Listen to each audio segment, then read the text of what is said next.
So Just watch Evangelion for the third time a week and just get really sad. how did you know? Like literally, there's a group chat of us from the server. They've all just finished watching it for the first time, and we're gonna watch the movie together.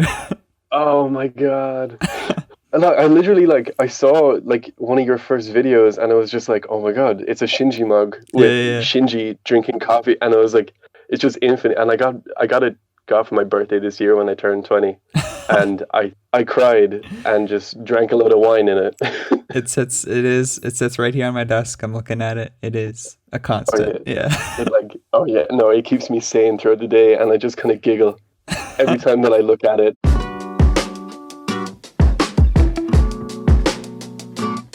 Hi, I'm Brad. Where are you calling from? Calling from Durban, South Africa. Right now I'm in London. I'm calling from Waterford in Ireland. And wherever you are, welcome to Blond Radio.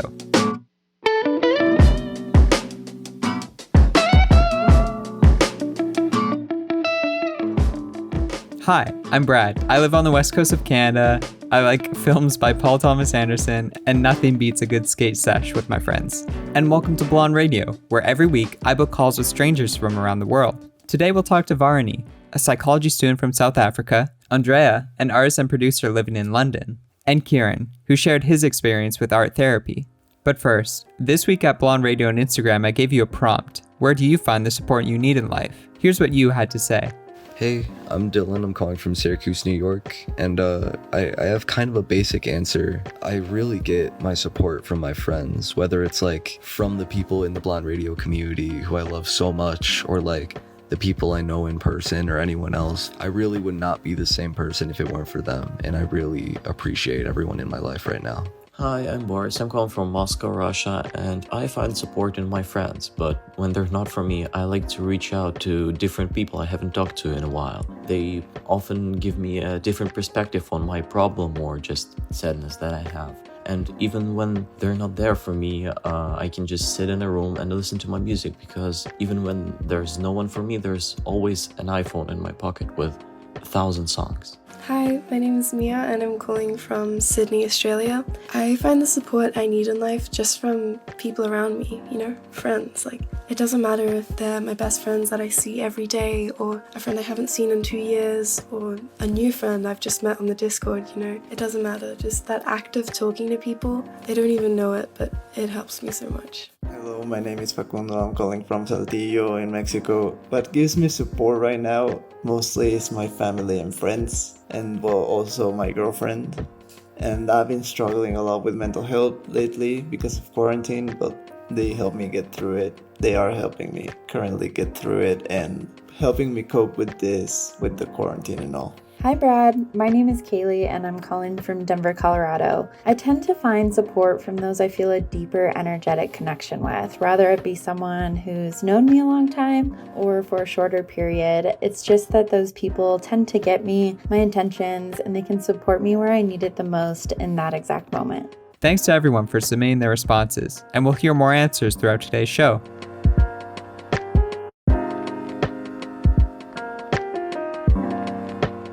Hello.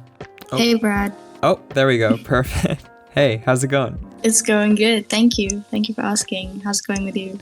Can't complain. Maybe just woke up. Who's to say? Sleep schedule out the window. Par for the course. And of course, I'm Brad. Nice to meet you. It's really nice to meet you. I'm Barney. I'm calling from Durban, South Africa. South Africa, which is, first off the bat, being from South Africa, absolutely insane. Yeah. I think you're the second person I've spoken to from there, and the first person, I spoke to, they mentioned how often the biggest thing was people's perception of South Africa was very different from what it was for them. Is that something that you relate to? Yeah. Oh, yeah, definitely. Oh, my God. I think especially opinion coming from the US. Mm-hmm. I don't know what it is, but they really think that, we have lions roaming around, fight elephants and giraffes, Mm-hmm. Just crazy. But yeah, it's definitely something that we hear a lot. And people are really surprised. What would you say is your favorite part that is just overlooked or just people aren't aware of? I'm gonna have to go with the classic the beauty of the country, I think. Mm-hmm. The physical, we have the cities and they do exactly what they need to do. And we have the wilderness right there as well. So it really is the best of both, I think. Damn. Yeah. Have everything you need. Yeah. It sounds like. I think just off the bat, just give me like the pitch on you, who you are, what you do, and what got you to where you are today. Okay. I'm Barney. I'm 20 years old. I'm a student at the moment. I think we were all full-time students at one stage, and now we're all part-time students, Zoom students, actually. I'm a student at the University of KwaZulu-Natal here in Durban. I study psychology and linguistics as my majors. So, yeah. That's awesome. What drew you to those specific fields? It's honestly not what I started doing, actually. I kind of just ended up here. Yeah. But I originally got accepted to do international relations and politics. Mm-hmm. I did a few weeks of it, and then I was like, ooh, okay, maybe this isn't for me.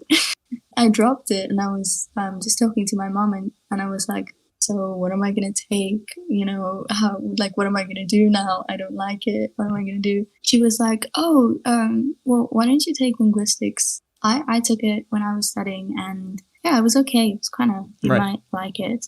And then I took it as an elective just to fill the gap. And I just really, really grew to love it, That's how I am where I am now. I really think I found my passion by mistake. Totally. Yeah. But that initial decision to like step down from the thing you were in and like try something else, because obviously you weren't enjoying it. Yeah. That's like, you make it sound easy, but that can be very hard for people to come to terms with. I feel like a ton of people that will sort of just stay in a thing because it's easier to just sort of ride it out than try and switch it up. Yeah. How did you overcome that? The biggest thing for me was just being, part of a family that were okay with me doing what I wanted to. Academically, I think for my mother, she just kind of had to just do what she had to do, and she was one of the first, and I think the first female in her family that was educated. Oh, wow. So she just kind of had to do what she had to do and stick to it. And so for me, I was allowed a lot more freedom to do whatever I wanted to, and they had no problem with that. So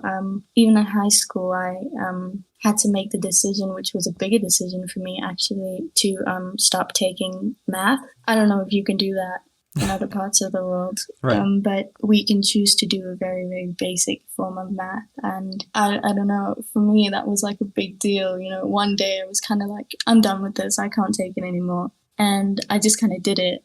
And then I went home and I told my mom what I'd done. And she was like, oh, Barney, what have you done? Well, okay, you know what? Your decision, whatever. So it was like, oh, okay, that was better than I thought it was. Wow. This for me, it just kind of taught me that sometimes just going with the flow is what you're meant to do. You don't necessarily have to stick to a certain path. Yeah, it's definitely not one size fits all for everyone. Yeah.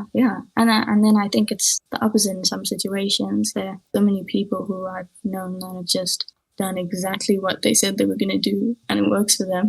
Lots of different paths. Definitely. About 2020, about this year. Oh, yeah.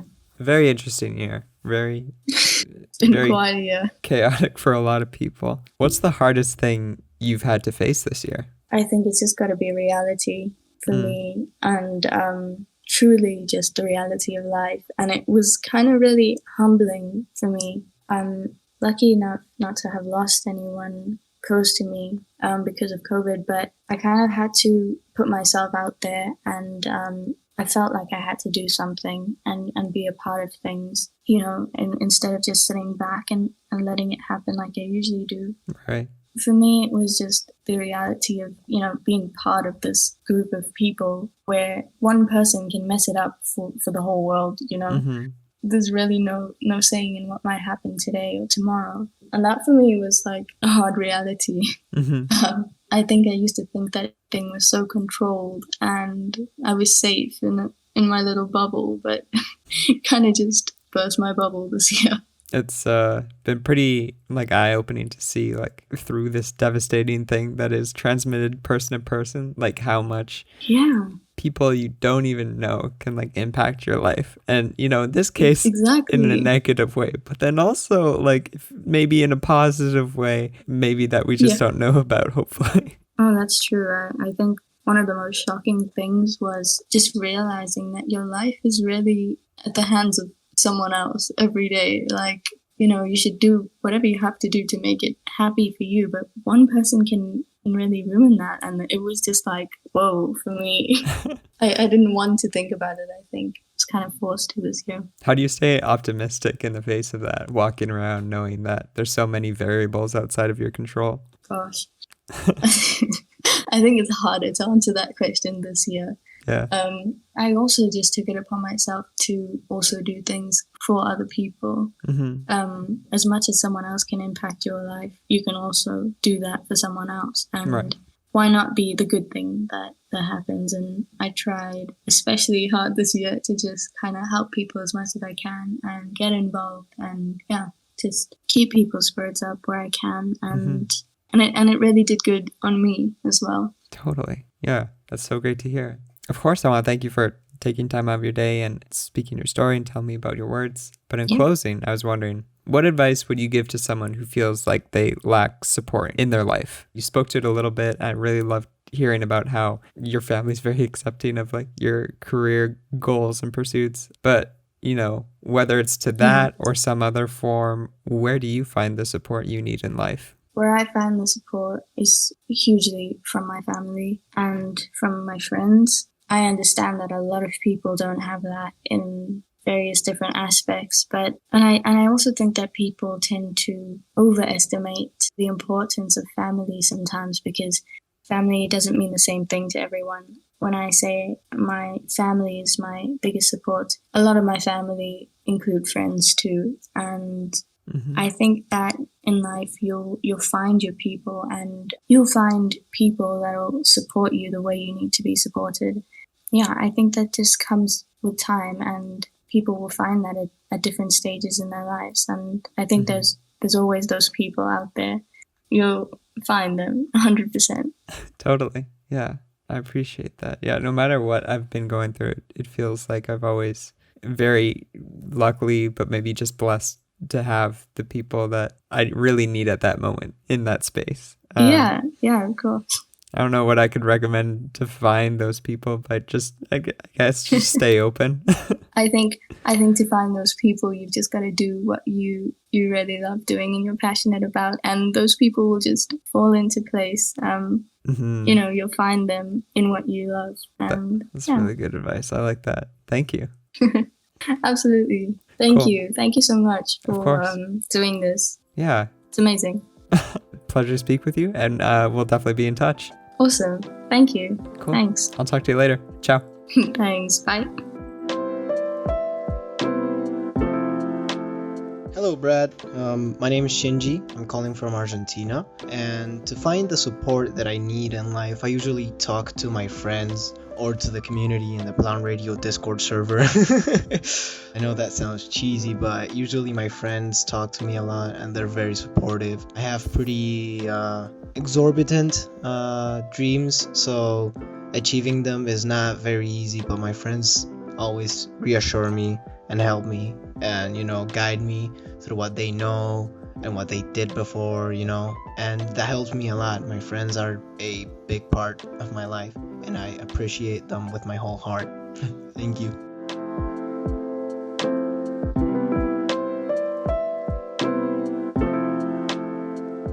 Well, of course, hello. Nice to meet you. I'm Brad. Likewise. I'm Andrea. Andrea. And where are you calling from? Right now I'm in London, but I moved here like a year ago. Oh, nice. From Spain and Norway, so. Of course. Yeah. And you? West coast of Canada, kind of near like Washington State, Oregon. Cool. My roommate's from Canada as well. Hell yeah. Big country. Yeah. Sick. Awesome. I guess just first off the bat, give me the pitch on you. Who are you? What do you do? And what got you to where you are today? Well, my name is Andrea. I was born in Norway and I grew up in Spain. So that led me to kind of, having grown up in different countries, it just allowed me to speak Spanish, Norwegian, and English. Mm-hmm. My family is quite musical, so I've always been around music, but I didn't really start playing anything until I was 15. So I started playing the guitar and I just fell in love with it. And it started out of boredom and now it really has taken over my life in the best way possible. So yeah. Totally. So now I'm studying music production in London and just want to continue doing that, honestly. That sounds a lot of fun. How's been the more educational side of it been? It's been really, really interesting because I came into production with more of the songwriting kind of perspective. So I was very much in between if I were to study vocals or go into production. However, I felt like I really wanted to do production because it was the part that I knew the least about. In Spain, especially, there were very few producers in my area. So I was just like, okay, I can't sit and wait for somebody to produce for me. So I'll just learn it myself. That's kind of why I came to London, to like understand it a little bit better. And it's really interesting to like actually go into the depths of how frequencies actually work in your mix and how to actually make the most out of each and every sound and how everything kind of has its own purpose and intention and everything. And it's really interesting to understand more about, I guess. That's awesome. Yeah, I bet. And as you're speaking to, you know, you've lived in Norway, Spain, and now London, which like leads me to ask, like, where do you feel most at home? Oof, that's a great question. I would say where I feel most at home would be anywhere my family is. So it's not so much a place anymore. I used to think it was related to one place, and I felt very much out of place because I didn't relate to just one place, if that makes sense. So I just felt like a little bit of an identity crisis in my teenage years where I just didn't feel like I was Spanish enough or Norwegian enough or whatever enough. But now I'm very lucky to have many homes and many like places that I feel like, okay, I don't know. It's just, yeah. But I do feel like London is a really, really, it's the first like city that I felt like, okay, I can really be myself because it's such a big city and you feel like a nobody in the best way possible. So you can do anything you want kind of because nobody will notice if you look a little funny on the tube. Like, it's all good. And I love that feeling. Yeah, definitely in those bigger cities, like everyone's kind of just on their own path. Definitely allows for a little bit more expression, perhaps. Yeah, exactly. It's really, really freeing in that sense. Now, I have to ask, which came first, singing or guitar? Because I feel like these are two very key fundamentals to you and your music. Ooh. Yeah, I mean, I would say guitar was the main instrument that I learned first, but it started with, I had gotten this birthday present many years ago, a little crappy ukulele. I was really bored one day because I didn't have much to do at all. So I started playing it, and it was mostly because I wanted to sing, but I was so scared of or I was just embarrassed of my own voice. So I started playing the ukulele in order to like kind of drown out my own voice. That just continued on. So I guess you would say I learned the ukulele first in order to be able to sing. And then I broke a string on the ukulele. So my dad took me to buy my first guitar. From there, I just learned guitar and I never ever put it away. Like, just played it every single day until now. That sounds like it's paid off. Yeah, for sure. It's brought me a lot of joy. So it's very, very nice. Awesome. What's been maybe on the reverse side, one of your hardest struggles as a musician?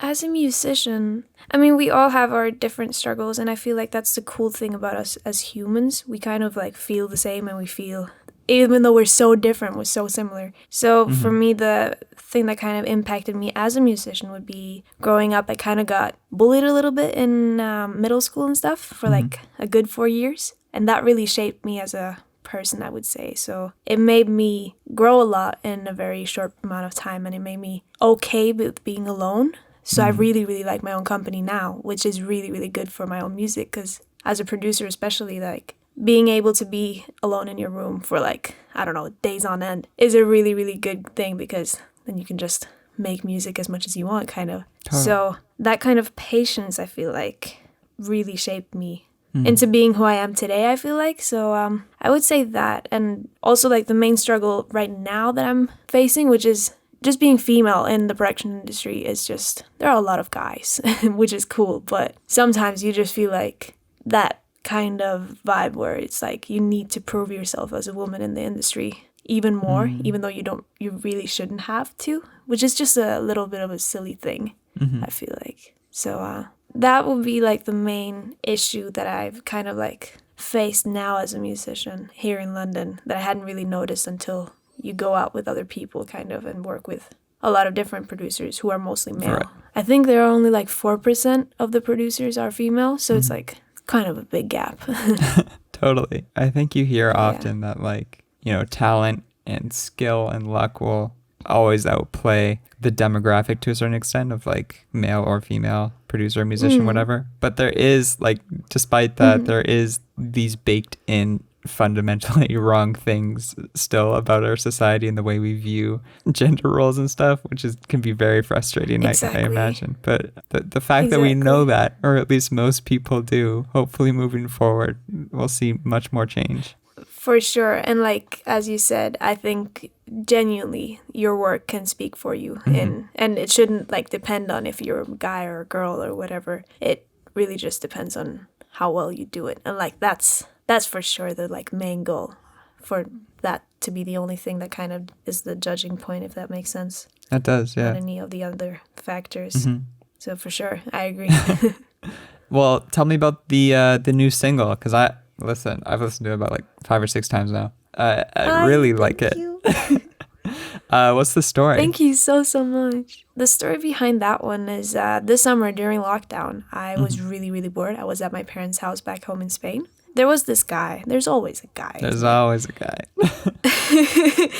And, well, we were talking for a while, and we were talking for like 6 months during the entire quarantine. And it was just really, really nice. And then all of a sudden, kind of like the topic of meeting friends and everything kind of like came up as I don't know. Some of his friends started following me on Instagram, and I was just like, oh, whoa, that's a little bit of a new thing. And I was just like, oh no, do I need to meet your friends? Like, oh, I was getting nervous for just like the simplest little thing whenever I would talk to him. And it was just like, it was a very vulnerable side, because I don't know, I'd never been crushing so hard on a person. Right. So I felt really, really silly. But, and I was at this party. It was very, very COVID safe, don't worry. But later on in the summer, and there was this girl who said, yeah, for this guy, usually I'm smart, but I'm really dumb for this one boy. I was just like, whoa, that's a really, really cool line. And I wrote it down in my iPhone. And it was just those kinds of feelings of just being so vulnerable around this one person. Usually you have your head on straight, and usually you think rationally. But for this person, you would just be the stupidest one alive. And it's a nice feeling, I think. Ups and downs of feeling like such crush, I feel like. For sure. Because as you're speaking to it, it's very vulnerable, but it is like a very incredible feeling. Yeah, for sure. And like, there's so much good that can come out of it, but there's also like, I think you learn so much about yourself and how you handle like, maybe not heartbreak, but yeah, how you handle heartbreak and how you handle love and how you see things. And it's really, really cool in that sense too. Totally. But awesome. Yeah, my mood went up and down like a roller coaster during that period. It was a lot. I bet. Well, I can't wait for it to come out and have so many more people sympathize and empathize with that experience, because it is, I think, quite universal. And, you know, yeah, for not to mention that the beat is absolute fire, and I love it a lot. Thank you. Thank you so much. It was recorded in my little bathroom back home in Spain. Oh, wow. Because the acoustics there they were so cool, and I was like, what if? Recorded a little bit in there, and yeah, it sounds very homemade, but yeah. Hell yeah. Thank you. For you, in maybe a broader scope, what does music do that no other artistic medium can? Like, why are you so drawn to it?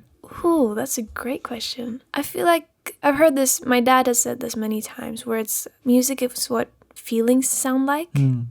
I just think it's such an interesting thing how we can communicate through music without understanding each other's languages, but music itself, as cliche as it is its own language. Right. And I just think that it's so incredible. Like, for example, how like this Afro-Cuban Latin jazz came along, for example, where it was just jazz came from America, and then you had like its own Latino style in Cuba, for example. And when these two people, like these two different cultures kind of like came together, and it was just, they didn't understand their languages, like each other's languages, but they understood the power of music. And they created such a cool fusion genre. And I just feel like that's so cool about music. And I love all types of arts for sure, but for me, music just, it captures this whole new thing, and it just makes you feel whatever you want to feel. If that's crying your eyes out in the corner, or if it's shaking your booty up on a table. Like it can do anything, and I think that's so cool.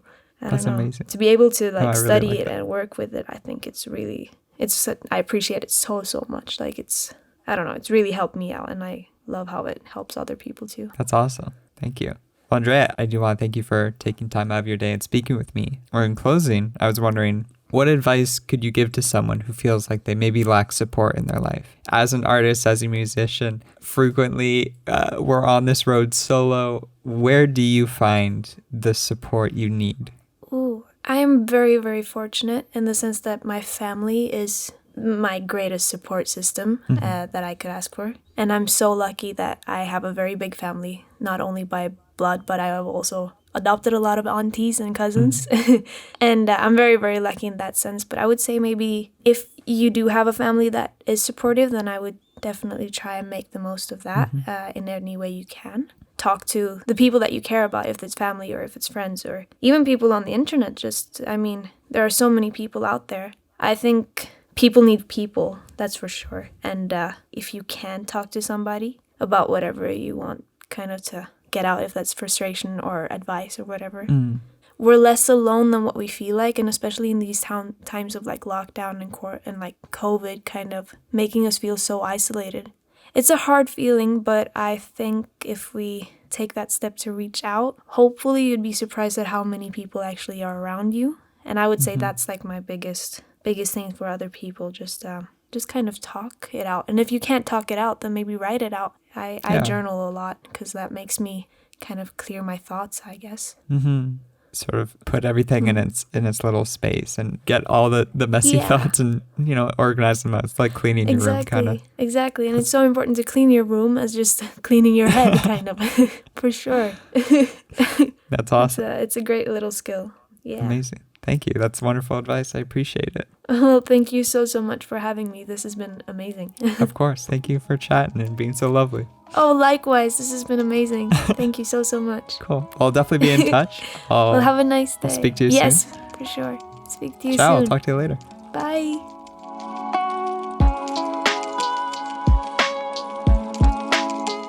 Hi Brad, my name's Elise and I'm calling from Florida. I find the support that I need in my life from the people that I love and appreciate around me, quite a few of them that I've met through the Blond Radio Discord. It has taken me quite a while to find the people that I'm 100% comfortable and know that I can share anything with and they won't judge me, but I have found them and it's an amazing feeling knowing that I have so many people around me that I can trust with anything. I will be honest though, there are still times that I do struggle with reaching out to them if I'm having a hard time or if I need help with something or I'm just not having a good day in general because I don't want to be a burden or a bother to them. But those people are awesome in letting me know and making me feel valid in my feelings and knowing that I'm not a burden to them.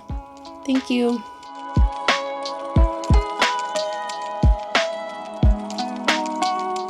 Hello. Hey, man. Hey, how's it going? I'm good. How are you? Doing good. Can't complain. I'm Brad. Nice to meet you. Nice to meet you. My name is Kieran.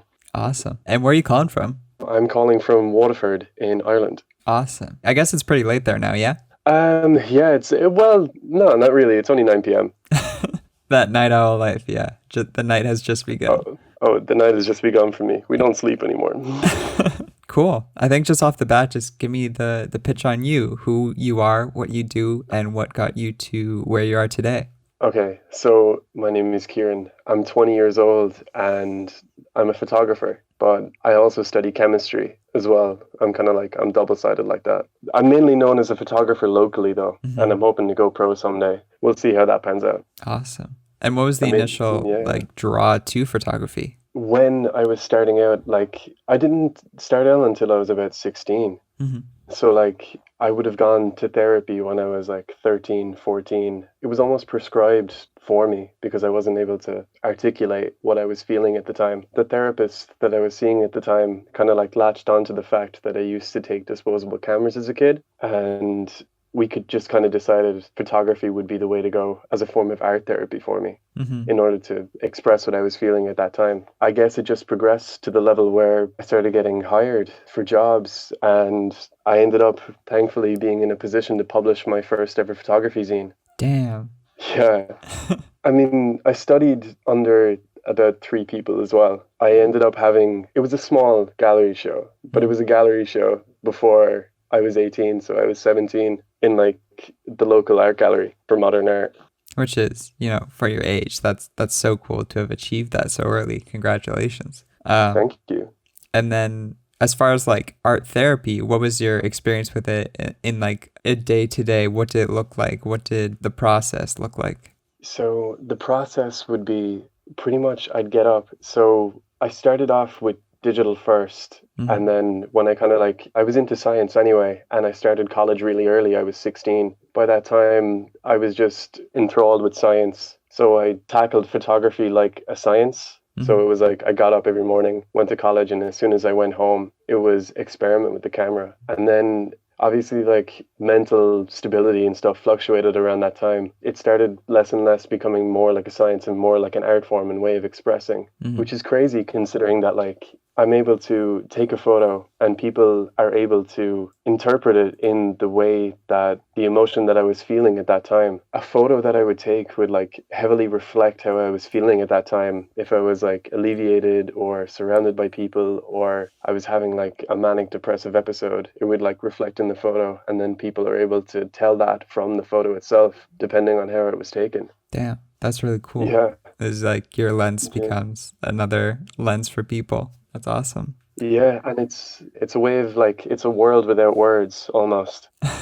Totally. I like that a lot. Thank you. What would you say like the most common misconceptions about art therapy would be? Obviously, people think that like, oh, if you are going to therapy, that like it's some sort of weakness, or like it's something wrong with you on a fundamental level. And I couldn't more disagree, because everyone has ups and downs, everyone needs an outlet or a way of expression. And it just so happened to be that like art therapy is what saved me. When you're an impressionable adolescent and the world doesn't make sense, and suddenly you're able to express yourself in a way where people can understand without you having to say a word, it's so valuable. That's incredibly powerful. That's so awesome to hear. Thank you. As far as your work and the art, what do you want to leave behind of your work? What do you want people to remember you for? So, well, the work is an extension of myself, which is both a blessing and a curse, because most of my work comprises of just my friends and family. And it's a really personal touch to a medium where like you can always be absorbed within a photo, but then you're not necessarily there. So like there's a slight little disconnect, but there's also room for interpretation as well. So like I'd get comfortable with someone, and then, obviously the whole consent thing as well is like, can I take your photo? Of course. And then it's almost like a social documentary, but with an autobiographical flair to it. So it's just like, oh, it's my life, but it's just an extension of what I see. And the way I capture people, or try to capture people, is how I would actually see them in my own head. So I kind of like plan it out where like, okay, this person makes me feel in such a way. I'm going to try and portray that in whatever way I can. And I really liked what you're speaking to as far as like the consent to a photo and getting down to that space, because it's like surprisingly intimate. If it's just you and another person and a camera, it's a different type of energy, I think, than most other things. Yeah, I mean, like I try to be as unobtrusive as possible and try and be as candid as I possibly can, because if you force something, it just doesn't have the same effect and it's not as raw. Most of my work tends to be with, as I said, like with my friends and family, or because I used to be brought on nights out a lot, or like my dad is a DJ and music producer. It's not as glamorous as it sounds, but I would have been around like nightlife a lot. It feels like a really intimate space, and I was around really intimate groups, and it was just kind of like documenting me going along with them. And it just so happened that like on some fundamental level, people were really resonating with it. Totally. And I think it clearly shows like your work is what it is, and you are getting hired to do it. So, I mean, that's like validation that you're on the right track. Yeah. The validation mainly comes from like, oh, people are actually enjoying me taking them, or like I can be as unobtrusive as possible. And like they won't even, like I've always carried a camera around since I was 16. It's always been attached to my hip. Right. So like people just accept the fact that I have a camera now. I don't want to take it for granted. So I'm still like, hey, can I take your photo? Ooh, I like that. Thank you, man. Yeah, no worries. I do want to thank you for taking time out of your day to speak with me. But in closing, what advice would you give to someone who feels like they maybe lack support in their life? You spoke to it a little bit through, your art therapy, and it sounds like you're pretty close with your friends and family, which is very, very good. But where do you find the support you need, and what would you give as advice? For me, it was incredibly hard for me to accept the fact that I did need help, but it didn't stop me from asking for help or attempting to ask for help. And it was just finding different healthy coping mechanisms, whether it was going out and shooting every day, or it was maybe going for a run if I felt frustrated, even just going for a coffee with someone that I actually enjoyed spending time with was enough for me to keep my head above water sometimes. But still, if anyone is in a position to go to therapy or go to art therapy even, or find something that they really like doing, you can always make time for it. And your meatloaf will thank you so much for it. I like that expression. Thank you. Yeah. Because at the end of the day, despite family, friends, whoever you surround yourself with, you're going to be the only person you're going to be with through your entire life. So set yourself up for success if you can. Well, yeah, or set yourself up for contentment more or less than success. Sure, Yeah, I'd rather be content with myself than have a really big bank account, or you know what I mean? Or be in a suit on the 83rd floor of some sort of corporate building. As a little tangent, I'm working on this video about how the happiest point in my life, and I'm pretty content and happy now. But about 3 years ago, I moved cities. I had no money, but I got a part-time job at this little art house cinema, this little 2-screen cinema, and that's so sick. It was the best job to date I've ever had. I would walk both ways. It was half an hour because I couldn't afford the bus or a car in negative 20 degrees Celsius in Canada.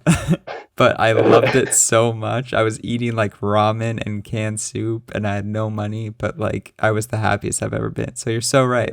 Happiness doesn't extend from a bank account or a number. It's the experiences and people you surround yourself with.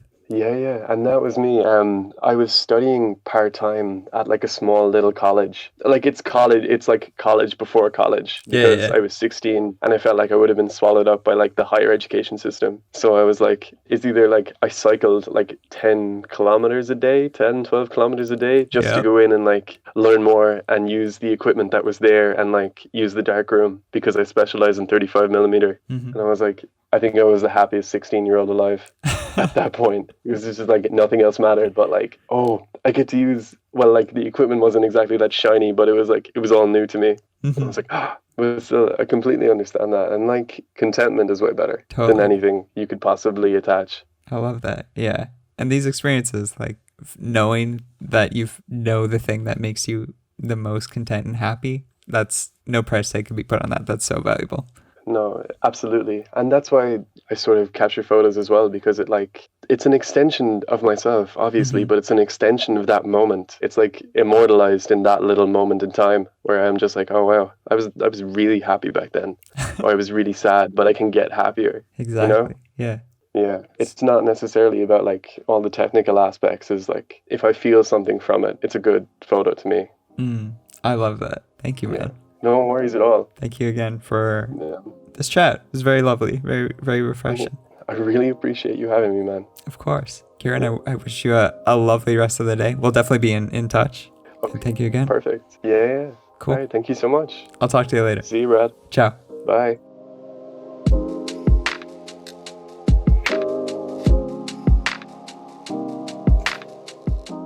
Special thanks to Barney, Andrea, and Kieran for making this episode possible, as well as everyone who submitted an answer to the prompt. Intro music provided by Wayfie, that's Wayfie, and accompanying tracks by Lowboil, that's Loboil, who can both be found on all major streaming platforms. I'll see you soon, and thanks for tuning in to Blond Radio.